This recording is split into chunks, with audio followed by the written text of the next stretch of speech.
Welcome, everyone, to Season 4 of Learning How to See. In this season, we're going to be looking at the question, do I stay Christian? And if so, how? And if not, how? How am I going to be a human being going forward?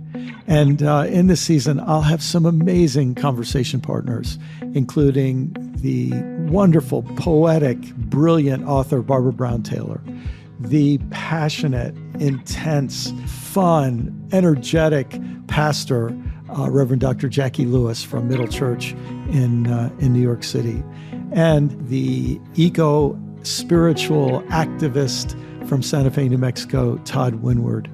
So before you get to hear these conversations with these dear friends, I wanted to bring together some other dear friends from the Center for Action and Contemplation who we've been working together in various ways in recent years. And we're going to take a little retrospective as we look back on the first 3 seasons of Learning How to See.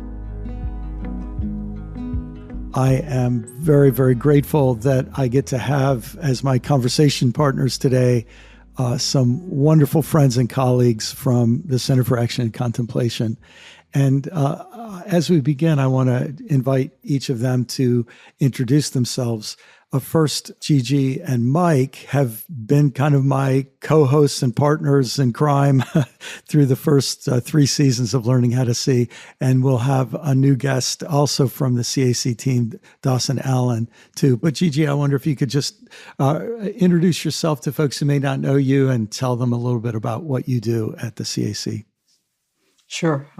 Gigi Ross, I am the Living School Manager, which means that my focus is on the student experience of the Living School. And also, as we are continuing to improve and refine the program, making sure that input from the students gets involved in that as well. Thanks, Gigi. Hey, Mike, tell us a little bit about yourself and your role at CAC. Sure. My name is Michael Petrow. I work with the department here at CAC that focuses on our education strategy and maintains relationships with our faculty and focuses on our content. So it's quite a lot of fun. I like it a bunch. My background is Jungian psychology and comparative religious studies and a little bit of theology. So it's a really fun sandbox to play in, especially with good people like all of you.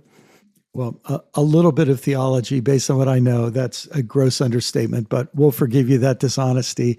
And Dawson Allen, so good to see you. And tell everybody a little bit about yourself. Yeah, so good to be on with y'all. My name is Dawson Allen. I am the Movement Partnerships Coordinator at the Center for Action and Contemplation, which is essentially thinking about how the CAC can be in relationship with other organizations and in this sort of expanding movement that is emergent. So that's what I do at the center. So we want to go back at the beginning of season 4 and just have this short episode to review seasons 1, 2, and 3. And seasons 1 and 2 were really a package. Under the theme of Learning How to See, we started by talking about biases. And one way to describe or define biases is to say that they are glitches in our seeing. Not like a optical illusion, that's a sort of physical glitch in our seeing, but in the way we process what we encounter in the world. And we looked at a list of biases. And as you'll remember, I'd sort of wrestled these different biases into alliteration, all beginning with the letter C. And I wanted to ask you, Gigi and Mike, as we've kind of had those biases in our own consciousness and thoughts over this year since we recorded and distributed those first 2 seasons, have you seen them at work in your life? And do they ever come to mind? And has it been useful to keep them in mind in any way? I would say they have come. I don't know how I could be myself and live without them showing up all the time. And I mean, confirmation bias is, of course, in some ways, I think it's kind of like how many of the others spring from, just wanting my world to confirm what I think my world should be, in all the myriad ways. And that's actually, I would say, one of the roots of my practice is learning how to accept that that's where I come from often, and also not to let that run the show. And so for me, this actually has been a year I feel where I've been able to have more space between having a bias way of looking at something but not actually reacting from it. I think contemplation has given me the practice and the tools to let the existence of those biases actually be more like what I would call mindfulness spells. Able for me, just sort of reminders for me to look inward and see where I am relying more on myself and not actually allowing reality to be what it is. So that's really been a lot of my work this past year. Gigi, as you say that, it reminds me of what Father Richard often says, that contemplation is opening ourselves to all of the reality we can bear. and that includes the reality that our own awareness and perception goes through filters, and biases are some of these filters. And you think of how impoverished our lives would be if we still lived under the certainty that what we see and the way we see is the way things actually are. So I think that's beautifully said. Mike, anything come to mind for you? I so appreciate that, Gigi. It's been an interesting journey. Once you get that lens into those biases, it's really hard to unsee them. And so it's been a really, really fascinating journey to sort of take that into practice. And then what's been interesting for me has been to recognize where sort of I can struggle to find the balance of the appropriate amount of self-interrogation, and I would even say cynicism or suspicion, where I have to be wary, to use different language. Sometimes even deconstruction can sort of become my bias, or my bias can be looking for bias. And so it's been so tremendously helpful for me. And it's also been a good insight for me to wonder, at what point do I have like a healthy inoculation of cynicism, and I'm looking for all the biases, and I'm being suspicious, and that's provoking humility and gentleness and seeing the other side of things. And when am I just, using it as a tool to take anything down? I'm not sure if that makes sense, but that's sort of what I've been pondering of late. Gosh, Mike, that makes sense. And it's so realistic and really so helpful. Because if we just had one bias at a time, that would be trouble enough. But our biases we can have like a compound fracture. We can have compound biases. And I'll give you an example. Something I was just reading about recently.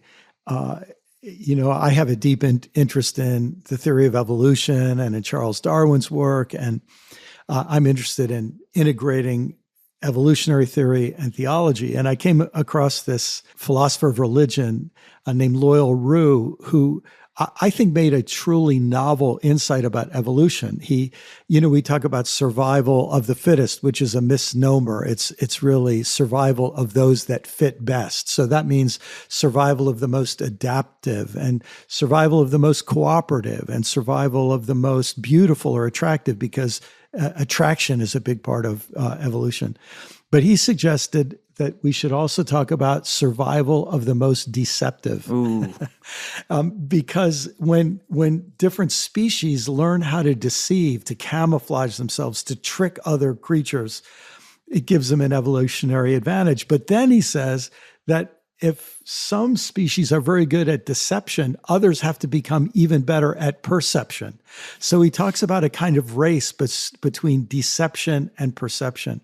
And as soon as I read that, I realized that I am deeply worried about being deceived. Yeah. Like, I have had people mislead me enough times that I am really nervous about that. And I want to be hyper perceptive and that sort of thing. And what that can easily do is make me not trust anybody. Now, obviously, even people we trust, we have to be aware that they have biases and we have biases. So everything can be complicated by that. But here's where another bias, consciousness bias, which we could talk about dualistic consciousness and then post-dualistic or non-dual. I realized that the world isn't as simple as I can trust some people and I can't trust others. Or I can't trust anybody, or I have to trust everybody. Suddenly I realized, I need non-dual thinking so that I don't fall into that trap. So I think that that is relevant to me right now. Hey, Dawson, any thoughts or anything up to mind for you about this idea of that learning how to see involves learning how to see our own biases? Yeah, to build off something that Gigi shared, I love this sort of shift from thinking about learning how to see into how to be, is that thinking about the moments that those biases pop up as invitations to practice, invitations to learn and grow. That's what's coming to mind off the top of my head here. Well, Dawson, that perfectly explains why we did 2 seasons about biases, because the first season, we just wanted to help people understand what they are. And then the second season, we wanted to help people practice contemplative ways of facing our biases and strengthening a desire for truth and reality. So you nailed exactly why we have 2 seasons there. So we had seasons 1 and 2 where we dealt with this important subject of biases. And then we came to season 3. And that was the season where we introduced some concepts from my most recent book, Do I Stay Christian? And if you want, you could think of it like this. In season 1, we're looking at biases which are kind of on the level of our psychology, on the level of our brain functioning. Our brain wants to be efficient. And in many ways, biases are products of efficiency for brain investment. In other words, it's way more efficient to just kick out ideas that disturb the way I already think. It'll keep me going. But then we talked about, we in a sense said, and one of the lenses through which we see is the lens of our faith. And so for those of us who are Christian, the way we see Christianity and the way we see through Christianity affects everything we do. If we could have Muslims and Buddhists and Hindus and Jews and others who they could talk about how their faith has affected their seeing and how they see their faith and how that affects their seeing. But we talked about this from a starting point as Christians. One of the things I so loved about season 3 and the way you structured it is that it mirrors your book. And I have to say, the sheer genius in the simplicity of asking the question, do I stay Christian? And then answering first, no, and giving credence to all the good reasons to say no to that question. And then answering yes, and looking at the other side of it, and all the good reasons to say yes to that question, and then landing on the practical. If we are going to answer yes, how in the world do we do it? That yes, that no, yes, how rhythm is so great. And I love that you were able to work it into season 3. I'd love to ask you to say a little bit more about that for us and how it felt to live into that and how you feel it worked itself out. Well, I'll tell you something a little embarrassing about that. So, when you come out with a book, you have to do a whole lot of interviews to help people hear about the book. And so I've talked about this book an awful lot, since May when it came out of 2022. And in the process of all those podcasts, I said a couple of things that I thought, why didn't I include that in the book? This said it way better than I ever said it in the book. And one of those little sentences was that I don't want anyone to say, well, first of all, people could do whatever they want, whatever I want, but just to say what I discovered and realized, I don't want people to say yes without in some way also saying no. And I don't want people to say no without also saying yes. In other words, if you're going to stay Christian, say yes to the treasures of Christian faith, but also say no to the elements of Christian faith as we've inherited it that have been harmful. And if you're going to say no, by all means, say no to those things that have been harmful and could cause further harm in the future. But try not to say no to the things that are of value and precious and good. And so that yes and no together, it seems to me, was what I was aiming for even though I didn't fully really understand that until after the book had come out and I was doing 100 podcasts on it. But that last third of the book that structures this new season of Learning How to See is saying whether you stay Christian or not, you have to wake up the next day and you're still alive.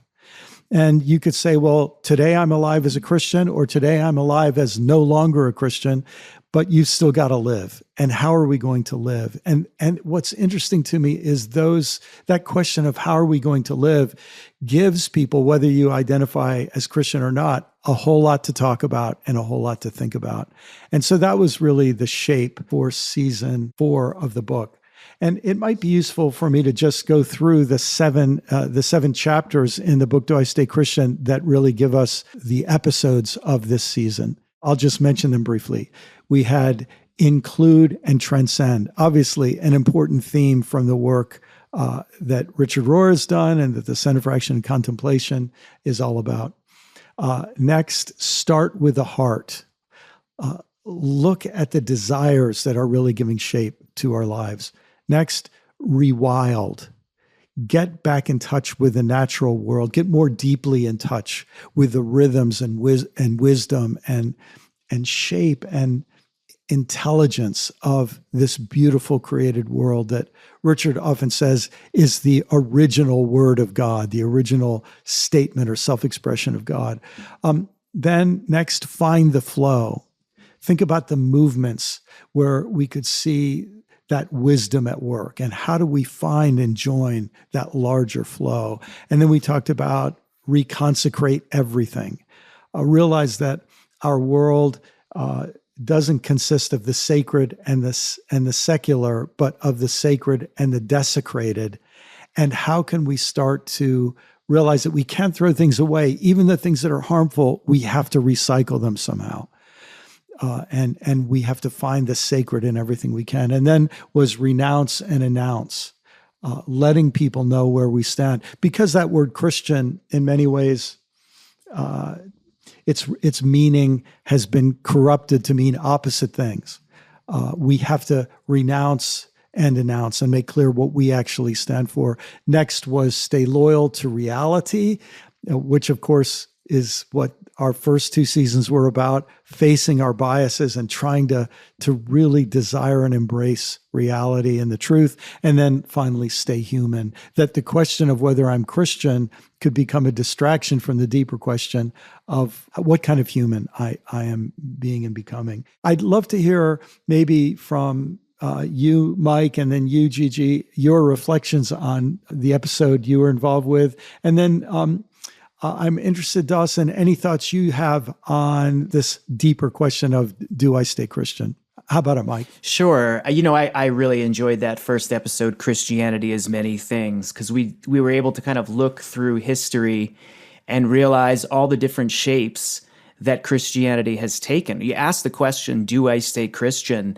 So much of how you answer it is dependent on who's asking, who's answering, what do we mean when we say Christianity? And we realized that at different points in history, it's been a very, very fluid phenomena. So I think one of the things that I really came away with, 3 big beats for me in my listening to that episode after the fact, was 1, wondering, is Christianity a conversation? Is this what Christianity is? Is there something fundamentally Christian about talking about what Christianity is? And then wondering, is there something fundamentally Christian about saying no to the question, do I stay Christian? Is there something very Christian about skeptically interrogating Christianity? And then, all the different shapes that conversation and that questioning can take, and all the different things we bring to the table when we choose to be a part of the conversation, whether we take on the name or not. So all that to say, it's given me a ton to think about. It was a great conversation, and I'm still sort of having it in my head. So thank you for that. Well, that's great. By the way, that's another thing that I think you just said better than I ever said in the book. But the idea that it could be the most Christian thing you ever do to ask the question, do I even want to stay Christian? Right on. And you could say no to staying Christian for deeply Christian reasons. So well said. Gigi, how about you? What comes to me, just thinking about the title of that episode, Christianity, Race, and Politics, is that all three of those things are constructed by humans. God's not a religion. Jesus didn't really come to found a religion. He came to show a way. And the way that Christianity became the kind of world-dominated religion that it was by joining hands with power. And the way that race is constructed in the U.S. is also to allow power to stay in power. And politics is how power is used. And none of this is actually necessarily bad or good. But I want to go back to what Mike was saying about deconstruction. And for me, one of the reasons I decided to stay Christian was because it was human. And because when I was growing up, everything was the word of God. And so it's kind of hard to struggle against the word of God. I just figured I was just a bad person because this wasn't making any sense. But when I could see that what I was actually struggling to get was something that was human, then I can actually trust my own inner wisdom and trust my own relationship with God to help me with staying Christian. And the way that all of those three things, Christianity, race, and politics, it also, all of them being human constructs means that they can change, they can be transformed.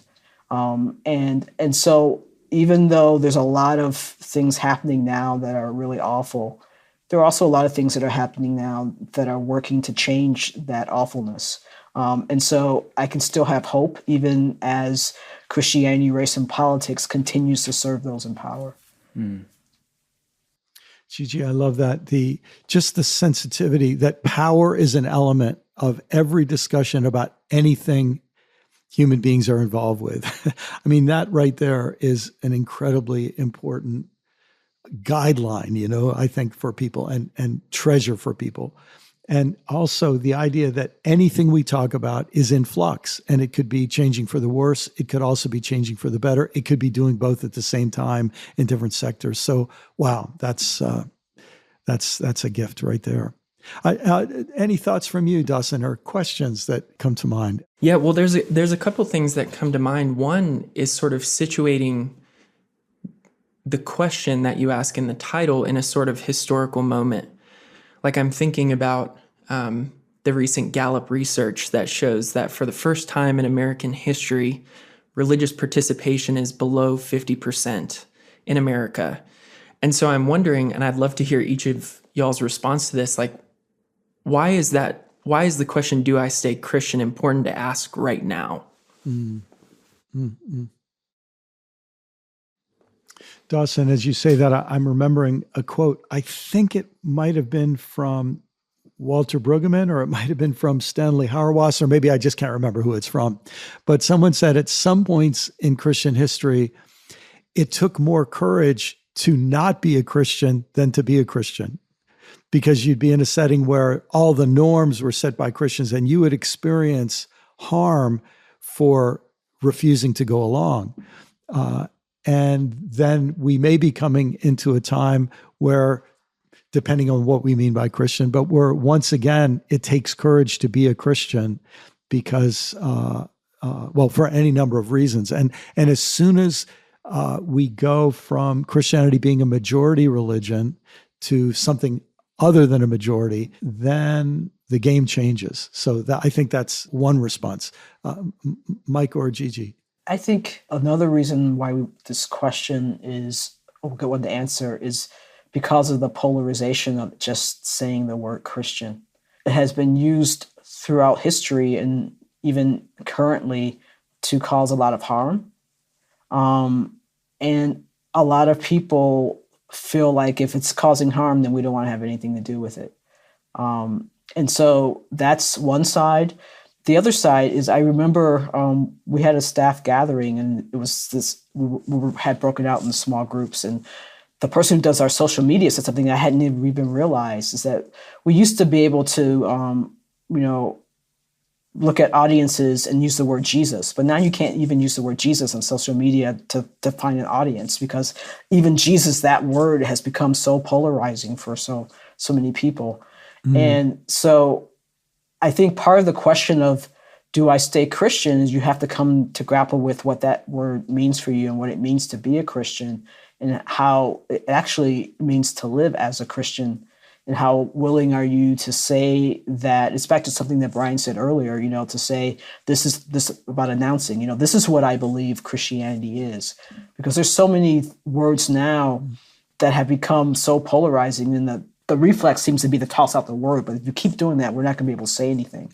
So at some point, we have to really look at what are we saying yes to and what are we saying no to in that word, and be willing to have those more nuanced conversations, which seems to be more difficult to do right now.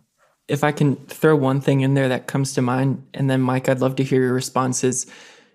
The sort of impulse towards purity. I'm thinking of Brian's conversation with Richard about a cult of innocence, and this sort of impulse to sort of govern and seek purity, whether it's behavior or ideology. Yeah, I think that's such an important thing to sort of name in our culture right now, and check the way that that's showing up. Yeah, that's brilliant, Dawson. I appreciate that. It's an interesting thing too, just having come through a season where so many of us engaged in ritual washing and practices of cleanliness to protect ourselves from disease, how deep that sort of archetypal drive for purity gets triggered in ways that, probably beyond the scope of this conversation, but it's a wild time to be thinking about those things. I think for me, the question, do I stay Christian, I think matters deeply, because I feel that so many people I know who have been shaped by the best of an ethic that comes out of the roots of an ancient Christian culture are driven to question the Christian institution. So we're getting back to this idea that folks who would never claim the name Christian criticize the Christian institution for fundamentally Christian reasons. And I'm not trying to co-opt people or claim people but the best of, I think, of the ethics that we see today are rooted in Jesus' teaching, and they force us to question an institution that's been co-opted by power and empire. And the other thing I would say is humanity as a species does not do well under religious monopoly. I've been having fun with a sci-fi novel recently that, for whatever reason, went back and looked at the Tower of Babel myth, and they talked about how, whatever that means, one of the great gifts of humanity having multiple languages and multiple spiritual systems and multiple religions is that it protects us from the danger of zealous monopoly. Right? It keeps us in conversation, it promotes creativity, and it protects us from the monolithic power of spiritual abuse when it's all in one institution. So I think there's something terrifying and healthy and profoundly ethical in the fact that so many of us are wrestling with this question. I'm really grateful to each of you for this time, and it's been so good to partner with you in this podcast so far. I look forward to hearing how folks interact with the episodes of this season, and I look forward for us to get together for another conversation down the road. Thanks again, everybody. Thanks, Brian. Thanks, Brian. Always good to be with you.